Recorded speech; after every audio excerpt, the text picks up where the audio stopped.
ಎಲ್ಲರಿಗೂ ಮತ್ತೊಮ್ಮೆ ಕುಸ್ಮಾಸ್ ಬ್ರಾಹ್ಮಿಣ್ ಕಿಚನ್ಗೆ ಸ್ವಾಗತ. ಹರೇ ಶ್ರೀನಿವಾಸ ಅತ್ತೆ. ಹರೇ ಶ್ರೀನಿವಾಸ. ಇವತ್ತೇನ್ ಸ್ಪೆಷಲ್?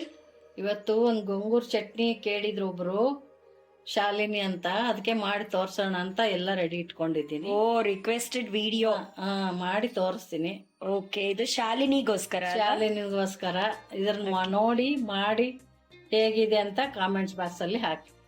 ಓಕೆ ಅತ್ತೆ. ಫಸ್ಟ್ ಏನ್ ಮಾಡ್ಕೋಬೇಕು? ಫಸ್ಟ್ ಒಗ್ಗರಣೆ ಮಾಡಿ ತೆಕ್ಕೊಂಡ್ಬಿಡೋಣ. ಓಕೆ. ಅದಕ್ಕೆ ಎಣ್ಣೆ, ಒಗ್ಗರಣೆಗೆ ಇದು ಆಗೋಯ್ತು. ಇವಾಗ ಒಗ್ಗರಣೆ ತೆಕ್ಕೊಂಡ್ಬಿಡು. ಗೊಂಗೂರ ಹಾಕೊಂಡು ಈ ತರ ಬಾಡಿಸ್ಕೋಬೇಕು, ಚೆನ್ನಾಗಿ ಬಾಡ್ಬೇಕಿದು. ಒಂದೊಂದು ಫ್ರೈ ಆಗ್ಬೇಕು. ಸ್ವಲ್ಪ 1-2 ನಿಮಿಷ ಮುಚ್ಚಿಡೋಣ.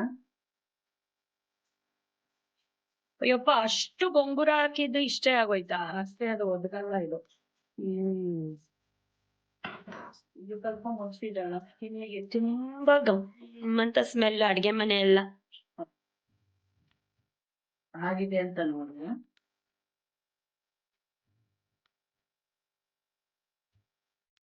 ಆಗಿದೆ ಇವಾಗ. ಸರಿ, ಹೆಂಗ್ ಗೊತ್ತಾಗುತ್ತೆ ಆಗಿದೆ ಅಂತ? ನೋಡಿ, ಇದೆಲ್ಲ ಮೆತ್ತೆ ಆಗಿದೆ ಅಲ್ವಾ? ಕಲರು ಚೇಂಜ್ ಆಗಿದೆ. ಕಲರ್ ಚೇಂಜ್ ಆಗಿದೆ, ಗೊತ್ತಾಗುತ್ತೆ ಇವಾಗ ಇದು ಆಗಿದೆ ಅಂತ. ಘಾಟು ಆಯ್ತು. ಇದಕ್ಕೆ ಕೆಲಸ ಮಿಕ್ಸಿ ಮಾಡ್ಕೊಂಬರೋಣ. ಇದನ್ನ ಸ್ವಲ್ಪ ತಣ್ಣಗೆ ಹಾಕ್ಬಿಡ್ಬೇಕು. ಉಪ್ಪು ಅದೇ ಮಿಕ್ಸಿ ಮಾಡೋ ಮುಂದೆ ಹಾಕ್ಬೇಕು. Okay okay. ತಣ್ಣಗೆ ಆಗ್ಬೇಕಿದು, ಸ್ವಲ್ಪ ಬಿಡೋಣ ಹಿಂಗೆ ಖಾರಕ್ಕೆ. ಈಗ ತಣ್ಣಗಾಗಿದೆ ಅಲ್ಲ? ಆಗಿದೆ. ಕಲ್ಲುಪ್ಪು ಹಾಕ್ಬೇಕು ಚಟ್ನಿಗೆ. ಓ, ಏನ್ ಡಿಫ್ರೆನ್ಸ್? ಪುಡಿ ಉಪ್ಪು, ಕಲ್ಲುಪ್ಪು? ಪುಡಿ ಉಪ್ಪು ಒಂದೊಂದು ಇದಕ್ಕೆ ಪುಡಿ ಉಪ್ಪ ಯೂಸ್ ಮಾಡ್ಬೇಕು, ಒಂದೊಂದಕ್ಕೆ ಕಲ್ಲುಪ್ಪೆ ಜಾಸ್ತಿ ಯೂಸ್ ಮಾಡ್ಬೇಕು. ಈ ಚಟ್ನಿಗಳೆಲ್ಲ ಗ್ರೈಂಡ್ ಆಗುತ್ತಲ್ಲ, ಕಲ್ಲುಪ್ಪೆ ಜಾಸ್ತಿ. ಇಷ್ಟು ಉಪ್ಪು ಸಾಕ್ತಿದ್ಕೆ. ಓಕೆ. ಗ್ರೈಂಡ್ ಮಾಡ್ಕೊಳ್ಳೋಣ. ನೀರು ಹಾಕೊಂಡು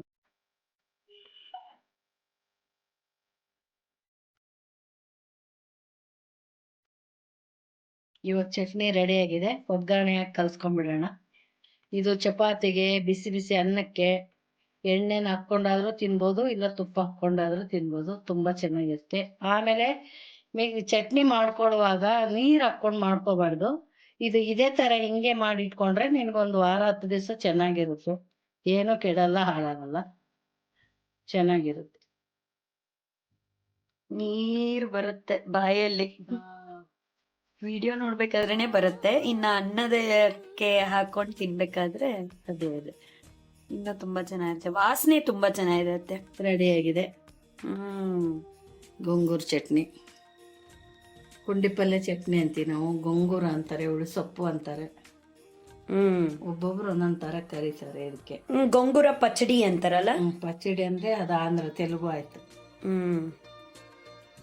ಸೂಪರ್ ಆಗಿದೆ ಅತ್ತೆ, ಬಾಯಲ್ಲಿ ನೀರು ಉರುತ್ತೆ. ಇದೇ ತರನೇ ನೀವು ಕೇಳಿದ ರೆಸಿಪಿ ನಾನು ಮಾಡಿ ತೋರಿಸ್ತೀನಿ. ನಿಮ್ಗೆ ಏನು ಬೇಕೋ ಅದು ಕಾಮೆಂಟ್ ಬಾಕ್ಸಲ್ಲಿ ಹಾಕಿ, ನಾನು ಟ್ರೈ ಮಾಡ್ತೀನಿ.